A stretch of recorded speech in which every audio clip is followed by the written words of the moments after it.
Keharuman cinta kasih tanpa pamrih telah menarik dunia menjadi satu keluarga. Kebenaran dari pesan abadi telah terungkap melalui setiap perkataan dan perbuatan.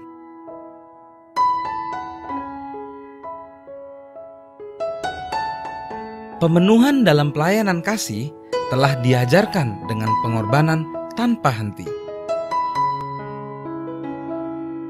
Kehidupan Tuhan itu sendiri adalah pesannya.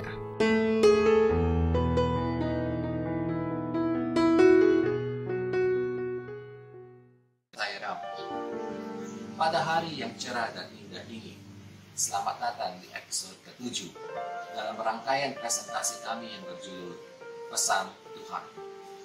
Sekedar mengingatkan Anda, 2 episode pertama adalah awal pengantar kehidupan Baguan Baba.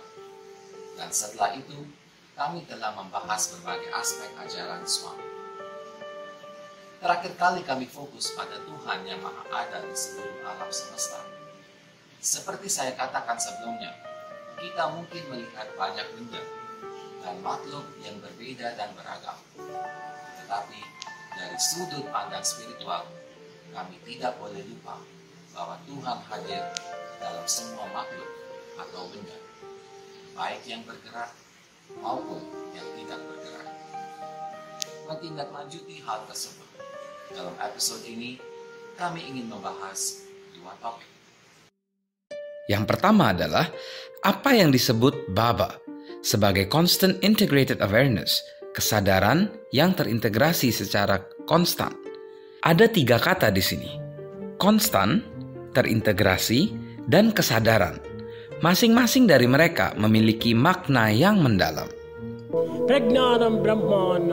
Ini dalam Veda disebut pragyana atau kesadaran. Not awareness, constant integrated awareness. Bukan kesadaran, kesadaran terintegrasi yang konstan. Awareness అంటే సామాన్యమైనటువంటిదిగా మనం భావించవచ్చును. Anda mungkin menganggapnya biasa saja. కానీ వేదంలో చెప్పినటువంటి ఒక చైతన్యము, Tapi itu kesadaran Veda. వేదంలో చెప్పినటువంటి ఒక చైతన్య శక్తిని, Dan kekuatan kesadaran దాని constant integrated awareness harus disebut kesadaran yang konstan. ఎక్కడే కానీ ముక్కలయ్యేటువంటిది కాదు. Dan itu tidak perlu. ఎక్కడే కానీ కట్ అయ్యేటువంటిది కాదు. Itu tidak akan pecah. ఎక్కడే కానీ జాయింట్ కలిసిపోయేటువంటిది కాదు. Tidak ada yang bergabung. ఇది ఏది కాదు. కాన్స్టెంట్ ఎప్పుడు జరుగుతూనే ఉంటుంది. Itu ada terus-menerus. సర్వదా సర్వకాలేషు సర్వత్రా హరిచింతనం. Ia hadir di semua periode waktu, di mana-mana. దానికి రాత్రి పగలనేటువంటిదే లేదు. Tidak ada perbedaan antara siang dan malam. జాగ్రత్త అనేటువంటిది లేదు. Tidak ada apapun selama ini. సుషుమ్న మానవత్వం లేదు. Tidak memiliki 3 status. కాలములు ఒక్కటే. Semua periode waktu adalah satu. అది ఏకం సత్విప్రా బహుదా వదంతి. Yang benar adalah satu dan bukan 2. Secara sederhana, apa yang beliau maksudkan adalah bahwa seseorang harus melihat Tuhan dalam segala hal, di mana saja sepanjang waktu. Jika kita mengatakan melihat galaksi melalui teleskop, setelahnya mengaguminya, kita harus menyadari bahwa suami juga ada di galaksi. Jika kita melihat batu, kita harus menyadari bahwa suami ada di dalam batu tersebut. Singkatnya, dimanapun kita melihat dan apapun yang kita lihat, baik itu semut atau gajah, kita harus menyadari bahwa Tuhan ada di dalam makhluk itu. Jika kita terus melakukan itu, kita akan menyadari ketika suami sering mengingatkan kita bahwa tidak ada tempat di alam semesta di mana Tuhan tidak hadir. Memang, seluruh alam semesta hanyalah Tuhan, dan tidak lain adalah Tuhan. Mencapai realisasi itulah yang menjadi tujuan kesadaran terpadu konstan. Sekarang Anda mungkin bertanya, kenapa saya harus khawatir dan peduli terhadap kesadaran terpadu konstan ini? Seperti yang Anda bicarakan. Saya orang yang sangat sibuk. Banyak hal-hal penting yang harus saya lakukan. Apa manfaatnya jika saya mengikuti kesadaran terpadu ini? Apa untungnya bagi saya? Nah, menjadi sadar akan kehadiran Tuhan di mana-mana dan tetap berada dalam tahap kesadaran sepanjang waktu, tentu saja tidak menambah saldo bank Anda, memberi Anda piala penghargaan, dan hal-hal semacam itu. Namun, ada sesuatu yang jauh lebih berharga yang dapat diperoleh seseorang, yaitu anugerah Tuhan yang tak terbatas. Dan saat bersatu dengannya, setelah itu tidak akan ada apa-apanya selain kebahagiaan sepanjang waktu. Jadi, ada sesuatu di ujung pelangi jika itu yang Anda ketahui. Sementara itu, seseorang mungkin mendebat. Ya, saya seorang pengusaha. Saya berdoa kepada Tuhan. Saya menyembahnya. Saya juga pergi ke kuil. Tapi Anda memberitahu saya bahwa Tuhan ada dalam segala hal yang saya lakukan. Berarti Tuhan ada dalam pelanggan-pelanggan saya, klien-klien saya. Saya memberi persembahan kepada Tuhan. Berarti seharusnya saya juga harus memberi persembahan gratis bagi pelanggan saya. Ini tidak masuk akal. Saya harus menjalani bisnis di sini. Saya harus membayar gaji. Ini semua sangat rumit bagi saya untuk dimengerti. Jadi, itu hal yang sangat bagus. Dan mari kita lihat apa kata suami tentang itu. Maksud Baba sederhana. Dan beliau pada dasarnya mengatakan, "Saudaraku yang terkasih, engkau sepertinya sedang tergesa-gesa dan tidak berhenti bahkan untuk 1 detik pun demi memikirkan apa yang aku katakan. Apakah aku memintamu untuk memberikan sesuatu dengan gratis? Apakah aku bilang jangan mencari untung? Sekarang dengarkanlah baik-baik apa yang kumaksud ketika aku mengatakan, lihatlah Tuhan di dalam diri setiap orang. Pertama-tama, tanyakanlah pada dirimu sendiri, apa itu Tuhan? Jawabannya sederhana, Tuhan adalah Satya, Dharma, dan Prema. Oleh sebab itu, lakukanlah bisnis dengan klien Anda dengan cara yang jujur dan benar. Yang berarti, pertama-tama, janganlah berbohong dan memperdayakan mereka. Engkau tidak harus jatuh di kaki klien atau memberikan segala sesuatu secara gratis. Lakukan saja bisnis yang jujur. Hasilkan keuntungan dengan cara layak. Prinsip Dharma memungkinkanmu melakukan hal itu. Tetapi janganlah merugikan orang lain. Keuntungan hendaknya yang selayaknya dan tidak pernah berlebihan atau bahkan mengeksploitasi. Pendukung pasar bebas mungkin memberitahu Anda bahwa harga adalah sebagaimana yang dapat ditanggung oleh pasar. Tetapi itu bukanlah dharma. Jadi Anda lihat implikasi praktis dari menanamkan kesadaran terpadu konstan ini atau prinsip CIA, jika saya dapat menyebutnya demikian, adalah bahwa hal itu akan membantu kita untuk melakukan tindakan menjadi Tuhan dalam pandangan, namun tetap sesuai dengan kebutuhan saat itu. Demikianlah bagaimana seseorang harus hidup di dunia ini. Bereaksi tidak diragukan lagi untuk pertimbangan jangka pendek, tetapi selalu menjaga pandangan jangka panjang. Dan pertimbangan jangka panjang berarti bahwa tujuan akhir hidup adalah kembali kepada Tuhan, dari siapa kita semua berasal. Ada keseimbangan antara tujuan jangka pendek dan jangka panjang, dan saya harap itu jelas. Setelah membahas prinsip CIA yang merupakan topik pertama dari 2 topik yang ingin saya presentasikan dalam episode ini, izinkan saya memberitahu Anda topik yang kedua. Orang-orang kadang bertanya, terutama mereka yang mengalami kesulitan dan penderitaan, "Ya Tuhan, mengapa Engkau menciptakan alam semesta ini dan menempatkan saya di dalamnya?" Untungnya bagi kita, suami telah memberikan jawaban, yaitu, "Saya memisahkan diriku dari diriku sendiri untuk mencintai diriku sendiri." Pada dasarnya, suami mengatakan bahwa beliau menciptakan alam semesta ini dan mengisinya dengan keanekaragaman yang mencakup benda tidak hidup dan makhluk hidup termasuk manusia. Mengapa Tuhan melakukan semua ini? Karena Ia ingin menggelar drama. Apa panggung dari drama ini? Seluruh alam semesta. Siapa yang ingin menjadi pemeran? manusia. Bagaimana dengan yang lainnya? Benda yang mati itu semacam alat peraga, seperti tanah, laut, gunung, dan sebagainya.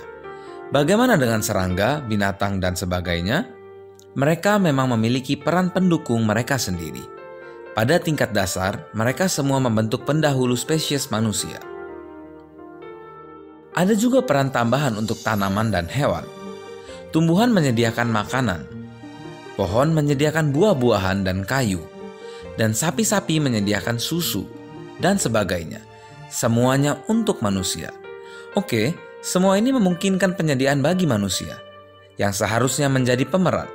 Tapi bagaimana dengan naskahnya dan jalan ceritanya? Di sini Tuhan sangat berbeda dari orang suci biasa.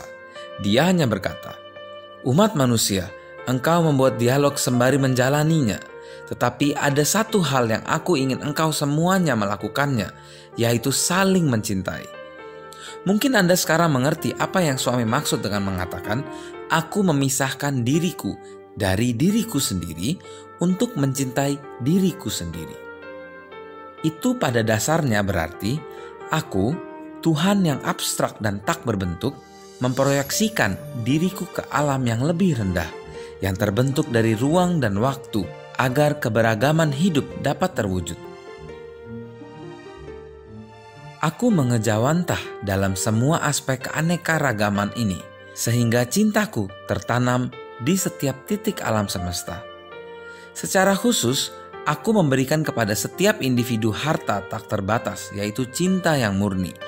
Aku kemudian mengharapkan semua manusia untuk bertindak dan mencintai satu sama lain tanpa pamrih. Aku melakukan semua ini sehingga cinta yang laten dalam Tuhan tanpa bentuk dapat mengejawantah dan terwujud melalui manusia yang memiliki nama dan bentuk. Jadi, mungkin sekarang Anda tahu mengapa Tuhan menciptakan alam semesta. Beliau melakukannya sebagai panggung drama, di mana manusia memainkan peran sebagai aktor. Tidak ada naskah atau alur cerita, dan Tuhan memberi kita kebebasan sepenuhnya untuk ikut serta sesuai dengan yang kita inginkan. Tetapi beliau jelas tentang satu hal yang diinginkannya. Ia berkata, "Manusia terkasih, cinta yang murni dan tanpa pamrih harus menjadi tema dari apapun yang engkau lakukan. Dan ingat, hal itu secara otomatis menyiratkan bahwa pikiran, perkataan, dan tindakanmu juga harus murni." Apa yang dimaksud dengan pernyataan tersebut? Ini berarti bahwa semuanya itu haruslah selaras dengan setia dan dharma. Anda tidak dapat memberitahu saudara atau teman Anda bahwa Anda mencintainya dan kemudian memperlakukan sebaliknya. Sudah paham? Sekarang silakan dan biarkan permainannya berkembang, sementara aku duduk dan menikmatinya. Menariknya, bukan itu yang terjadi. Para pemeran, yaitu kita manusia, lupa instruksi Tuhan dan mulai bertindak dan berbicara sesuai keinginan sendiri. Artinya, mereka membiarkan keegoisan, keserakahan, keinginan, kemarahan, dan lain-lain merasuk. Dan pada akhirnya permainan mulai hancur. Lebih buruk lagi, manusia mulai mengalami konflik, saling menyakiti, dan sebagainya.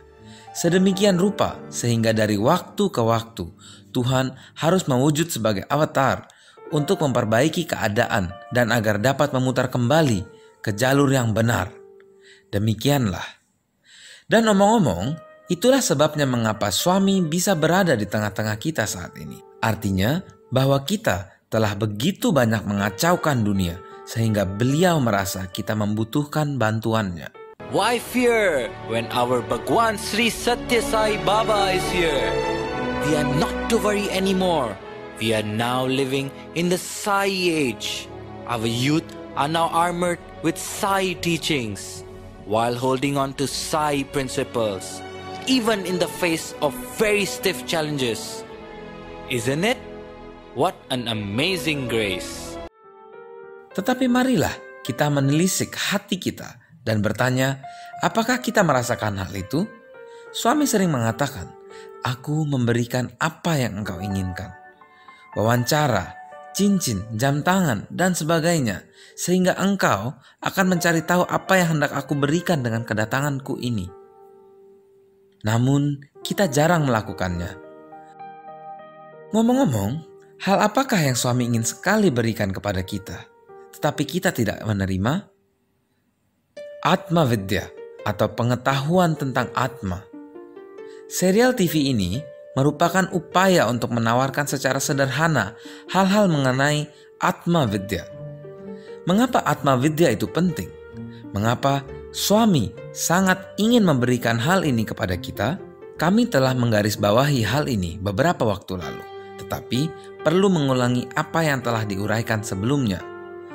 Suami berkata, ప్రాపంచికమైనటువంటి దేహ సంబంధమైన ప్రేమలంతా కూడాను దేహంతో ఆడుతూ పాడుతూ కూలుతూ ఉంటాయి. Tapi kita hanya memikirkan hubungan tubuh. అది మీకు ఆనందమని భావిస్తుంటారు. Kita menganggap itu sebuah kebahagiaan. అది ఎప్పటికీ ఆనందం కాదు. Tapi itu tidak permanen. ఏనాటికైనా శాశ్వతం కాదు.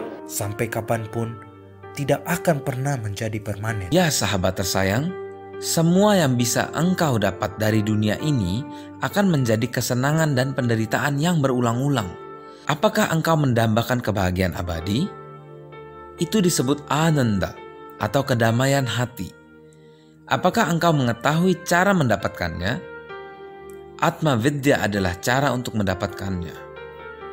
ఈ లోకంలో మనం చదివేటువంటి చదువులు Semua pengetahuan dunia ini, ఎన్నేళ్ళు బిఏలు పాస్ అయ్యి వచ్చి పేరు కాచిన పెద్దవారులైనా seseorang dapat menjadi sarjana dengan semua gelar MA dan BA. సంపద పరుల నుండి సంధాన పరులైనా Seseorang mungkin cukup kaya. పుడమికీర్తిని కన్న పుణ్యులైనా Mereka mungkin beramal ఆయురారోగ్యములు అనవరతం ఉండి dengan semua kehidupan dan kekuatan. పరిపూర్ణ వరకు వారులైనా సతతము జపములు తపములు చేయొచ్చు సాధనలు నేర్పు సాధులైనా Mereka mungkin yang kuat dengan semua kekuatan dan kesehatan otot. సరిరాదు Mereka mungkin tahu penebusan dosa dan Veda. నిజ భక్తులకైనా Tapi tidak ada yang bisa menyamai seorang penyembah. ఇవన్నీ బయట సంపాదించేటువంటి చదువులే. Semua itu kita dapatkan dari dunia luar saja. అయితే ఇవి కూడా మనకు ఉండాల్సిందే. Tentu itu juga perlu. లౌకిక విద్యలంతా కూడాను లౌకిక జీవితాన్ని సంపాదిస్తుంది. Pengetahuan melingkar adalah untuk membawa kehidupan kita. ఆత్మజ్ఞానము ఆత్మతత్వాన్ని బోధిస్తుంది. Pengetahuan tentang diri, berbicara tentang diri dan melambangkan. కనుక ఇట్లాంటి జ్ఞానం చదివితే మనం ప్రయోజనం లేదు. Karena itu, pengetahuan fisik tidak berguna. Mengetahui bahwa kita terlalu malas untuk mencari Atma Vidya, suami mengajarkan kita pelajaran yang sama dengan cara lain yang paling indah. Ingin tahu apakah itu? Ini dia. भजन बिना सुख शांति नहीं, भजन बिना सुख शांति नहीं, हरि भजन बिना सुख शांति नहीं, भजन बिना सुख शांति नहीं, हरि नाम बिना आनंद नहीं, हरि नाम बिना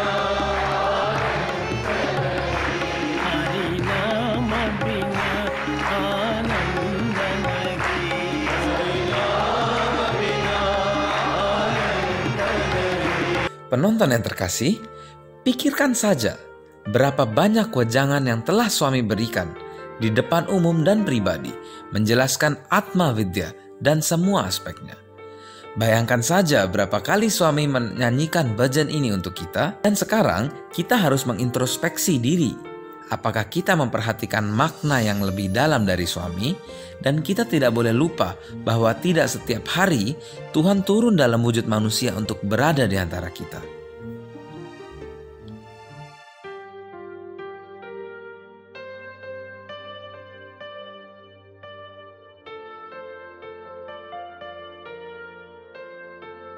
Masa hidup kita benar-benar luar biasa.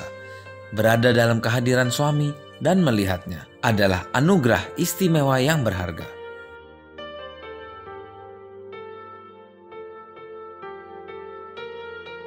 Untuk memiliki kesempatan mendengarkan wejangannya adalah pertanda akan rahmatnya. Melayaninya adalah berkat dan tentunya tidak boleh dilewatkan. Dan ingat, pelayanan kepada manusia adalah pelayanan kepada Tuhan.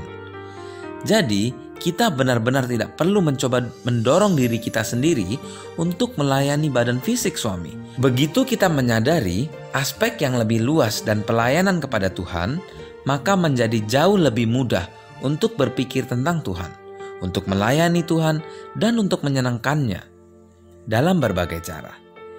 Intinya adalah ini. Setiap manusia adalah jiwa yang mewujud tanpa diketahui oleh dirinya sendiri. Jiwa ini memulai perjalanan menuju Tuhan. Pada tahap awal, individu tidak menyadari hal ini dan bertanya-tanya tanpa berkesudahan. Sebagian besar menemukan kebahagiaan bagi dunia. Tentu ini membuat Anda banyak naik dan turun. Perlahan-lahan melalui banyak kelahiran, individu mulai terbangun sadar, dan itu adalah bersifat spiritual.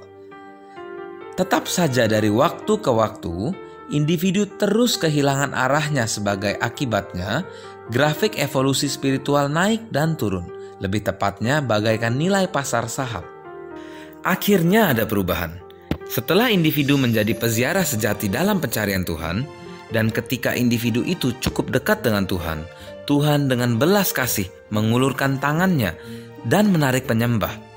Tujuan akhirnya tercapai. Dan itu adalah kebahagiaan sesudahnya. Mungkin sekarang kita bisa berpikir dan membawa pulang sebuah pelajaran.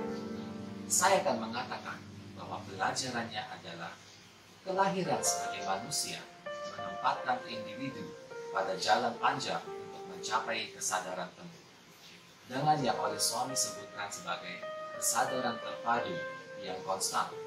Pada tahap tersebut, seseorang mungkin secara fisik melihat keberagaman di sekitarnya, tetapi selalu menyelaraskan dengan Tuhan yang ada di dalam diri.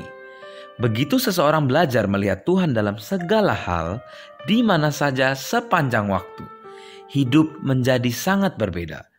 Itu menjadi satu persekutuan tanpa akhir dengan Tuhan dalam berbagai cara, yang semuanya mengisi orang itu dengan kebahagiaan atau ananda. Itu kurang lebih adalah ujung jalan menghapuskan gulungan fana. Saya pikir ini adalah hal yang berat untuk hari ini, dengan banyak hal yang untuk direnungkan. Jadi mungkin kita bisa istirahat dan bertemu lagi besok untuk membahas dan melanjutkan lebih jauh. Sementara itu, saya harap Anda menikmati seri ini dan juga semoga berguna.